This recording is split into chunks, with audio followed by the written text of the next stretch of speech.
Good evening, everyone, and welcome to Fairfield City Hall. I'm Mayor Ed Malloy, and this is another edition of Inside Fairfield. And this evening, I'm very excited to have two guests with me who represent a new generation of people in leadership within our community. One representing a very older institution within our community, the Fairfield Area Chamber of Commerce and the Fairfield Economic Development Association, and one a relatively new organization, but no less important to our community, the Fairfield Convention and Visitors Bureau. And with me this evening are Rustin Lippincott with the Fairfield Convention and Visitors Bureau and Brent Willett with the Economic Development Association and Chamber of Commerce. Welcome, gentlemen. Thank you, Mayor. Thank you.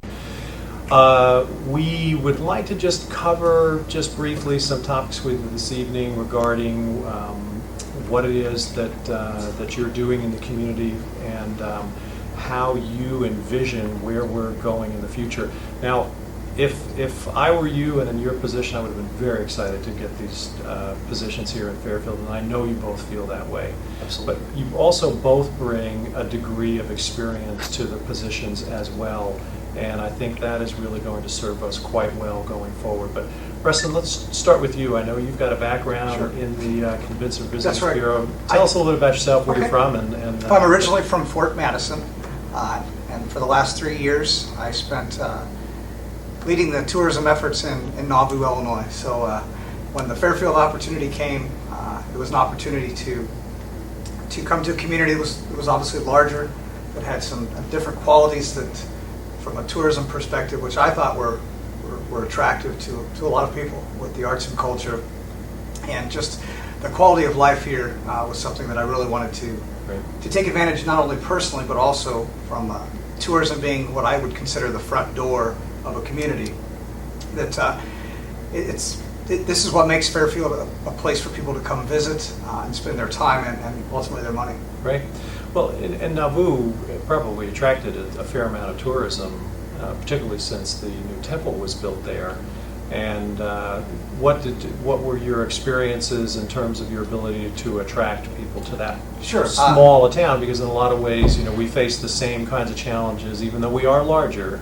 This is still a relatively small community. Good question. In Nauvoo, what I felt was the draw was the religious segment, and it's very similar here with our segment being the arts and culture, the big city feel in Southeast Iowa. That is, to me, is the most interesting dynamic. That's catchy. Big city feel in Southeast Iowa. I like that. And when you think of Southeast Iowa, and for Iowa for that matter, you don't think of a town that has the attributes that Fairfield has. And when I went to a lot of the regional tourism meetings, I'd hear people speak about Fairfield or from Fairfield, and that light bulb always went off in my mind that it would be great to be a part of something like that, because it makes my job of selling the community a lot easier when you have the qualities, the different dynamics of tourism. I mean, if you look across the board, and we have the nature component with our trail system, we have the commerce component with our unique stores, we have the unique element of a university with Marshall University Management, and the unique architecture. And from an outside perspective, Fairfield is an interesting community, and that's what one of the main things that I want to do is really get the word out from the publicity standpoint of going to the trade shows, whether it be the leisure market or the group tour market. I think we have a story to tell, and that is what my main goal is, to define our message and who we are, and then go out and tell our story. Great. Well, that's a great summary, Rustin. And I think that just that word of mouth has really paid off quite a lot already. You learning about Fairfield and its intrigue through the meetings that you'd attended, and I know that takes place in a lot of different segments. So I think there's a good opportunity there to pull all of that together and turn it into a marketing plan. Brent, let me ask you to introduce yourself. And I thought we were very fortunate to get someone who had some experience with Iowa Department of Economic Development, where you came from. So tell us a little about that transition. And I was most recently at the Iowa Department of Economic Development in Des Moines, a state-level agency which works per its name in economic development and in driving growth. statewide, and so my experience level is at the state level, and I think it lends itself both with precedent and I believe personally to the move to a community level, and I did have a desire to move to that community level and kind of roll up the sleeves and really get involved in some projects that you can take ownership with being kind of removed from the larger state level bureaucracy. It was a great opportunity to learn about some of the resources and machinery that takes place in Des Moines, and I'm able to come into my position here with some of that background, and so it's a good place to start. Because we think about economic development being something that's self-sufficient. There's a lot that we can do from within our own community to create job and to create growth. But a lot of it is a partnership, and certainly the first place that we partner is with the state of Iowa. It certainly is. Department of Economic Development. It's a partnership. The strongest examples of positive growth, in my experience, have been strong partnerships both with the local development agency, the private entities involved, and the state. The state offers a lot of resources. It does, like a lot of larger entities, require a bit of wading through some things, and so having the understanding of how to navigate those waters should benefit our community, I believe, and really offer Fairfield, which has had strong relationships with IDE in the past, the opportunity to continue and capitalize upon them, and move forward with some real growth. Good. Well, I think Rustin summed up well what he saw as the strengths of Fairfield coming in from a marketing standpoint. You're really in the same position. You're marketing us from an economic standpoint, also as a quality community to live, because a lot of times that is the question when someone is considering growing or moving a business or adding to a business. It does come down to what some of those strengths of assets are. From an economic perspective, what would you say some of our strengths are? Well, as in business, I firmly believe that a community is certainly the value of its parts, and you're only as good as in business as your people. And Fairfield offers to its business community a extraordinarily, Rustin touched on extraordinarily dynamic community, diverse community, with a lot of horsepower behind it, intellectually and experience-wise. And so we have a number of personal resources to tap into. We have an enormous amount of experience. I think for a community our size, it's certainly across our state. It's close to unprecedented. The level of intellectual capability here in our town, and so it really provides both our existing employers the opportunity to tap into a often highly skilled and knowledgeable workforce as we move into a growth and knowledge economy across the board. It also affords me the opportunity, our office, opportunity in engaging future growth opportunities, businesses who may want to begin operations or expand operations in our community. Gives us the opportunity to really talk up our workforce. We've got a substantial one for our community, and I really think that's our strongest strength. We are on par in a number of levels, if not stronger than comparable communities in our region, but that's something which I believe really puts us over the top, and why I'm so excited to be here. It's interesting that you mentioned that workforce, because the statistics that we keep in terms of unemployment, for instance, are kept at a state level, and they're really measured at a county level. And we've probably been averaging somewhere between 3.5% and 5% unemployment. A lot of that unemployment is reflected in the seasonal nature of the agricultural industry.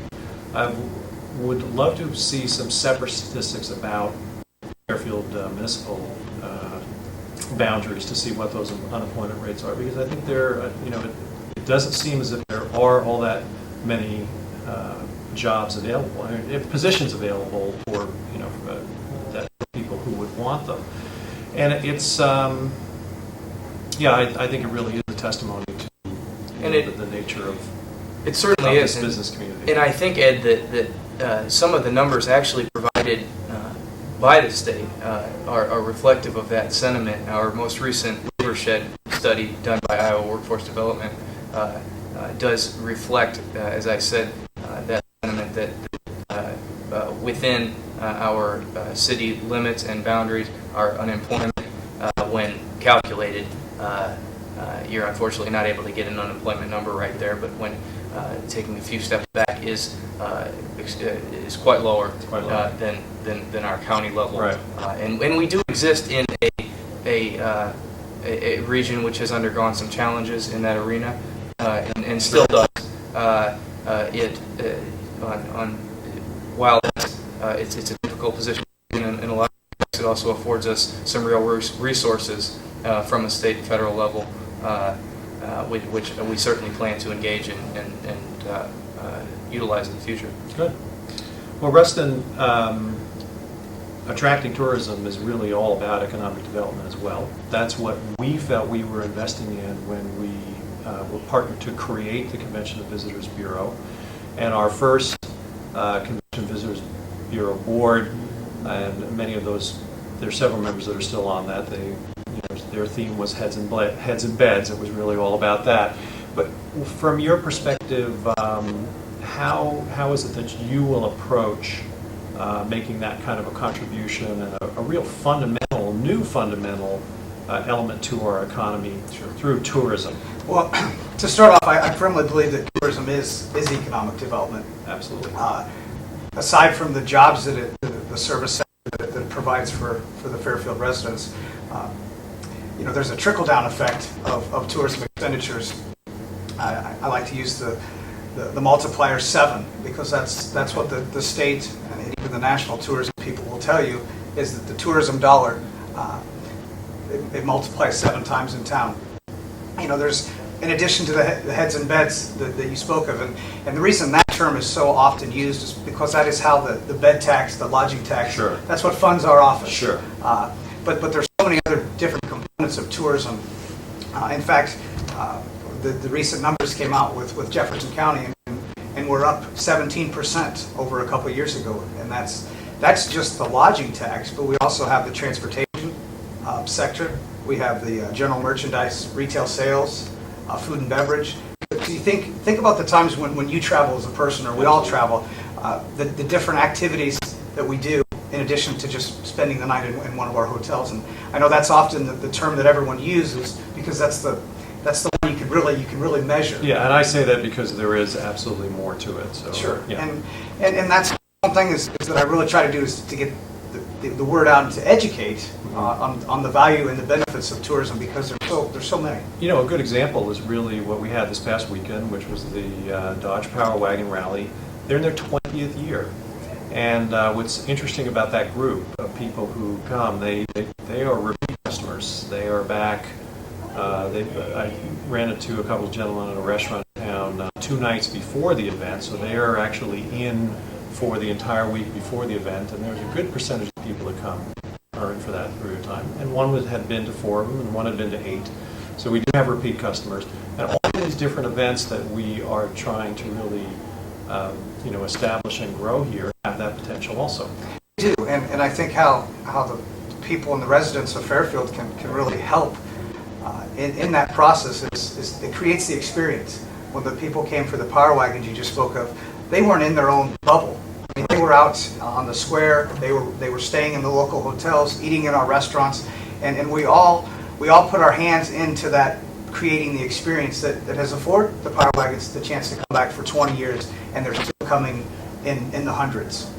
Good point. When we were going through the strategic planning process that ended up with an economic development plan, we talked a lot about internal marketing and external marketing. And what you're referring to is that internal marketing, and that the community being aware that we have guests in our community, and the value of making sure that everyone knows that that's going on, that if there's any information someone would need just casually on the street or something like that, they're there to help. All of those things make a big difference. The service industry, all of those providers being helpful with with any kind of community information that they need. Very important. And also, one other point on that is it also raises the quality of life for us as residents of Fairfield, to have the opportunity to see the power wagons, to see the First Fridays Art Walk. Granted, that's a strong tourism-related activity, but it raises the quality of life for us. Absolutely, and as you know, these events and things that Rustin's working so hard and so well to promote are really that sentiment it introduces a number of capital injections into our community, both cultural capital, quality of life capital, along with some real hard capital. And I really think that it ought to be looked at, and I think Rustin's doing a real good job of introducing that to our community. Very good point. We probably just have 3 or 4 minutes before we wrap up and we'll begin our council meeting, but I wanted to ask you both, what is your vision for Fairfield? Where do you see us in terms of each of your roles within the community within 3 to 5 years? And Brent, I'll start with you. I think that Fairfield, frankly, has lots of room to grow. I think a tremendous example of that is our opportunity with the highway project, 34 bypass. I'm highly confident, and it's a community-wide sentiment, I believe, that we are going to be able to not only absorb the buffer zone, if you will, there, but to utilize it and use it as a driver for future growth. I'm looking at it as a real opportunity. This is, as I mentioned earlier, this is a community with phenomenal personnel capital. We have a number of our top employers doing well, looking towards growth, and kind of growth kind of lends itself to growth, and I feel that we're in a strong position relative to the region and to the state to capitalize on some upswing, and I certainly envision this place as a community with a larger labor jobs base moving forward in 3 and 5 years out. I think we have we really have our eye on the ball on strategic planning. An example of that is the 2012 strategic plan. We're looking beyond it. We're recognizing that 2012 is not far away. Right around the corner. Right around the corner. We've accomplished an enormous amount relative to that plan, but we're recognizing early, I believe, that the time is of the essence to capitalize on some positives and move forward with our accomplishments. Great. Preston. Yes, sure. Thank you. Well, I think in the future, the immediate future for Fairfield it's an exciting time with our designation of our great places. I think that is really an opportunity for us to leverage our resources, to recognize where our strengths are, and to really play off of those strengths. And as I made reference earlier to the feel of our community, the arts and culture, the entrepreneurial spirit, the things that we often beat the drum a lot, from an outside perspective, that is really interesting. And this whole green movement, the sustainable living, I think will really propel us.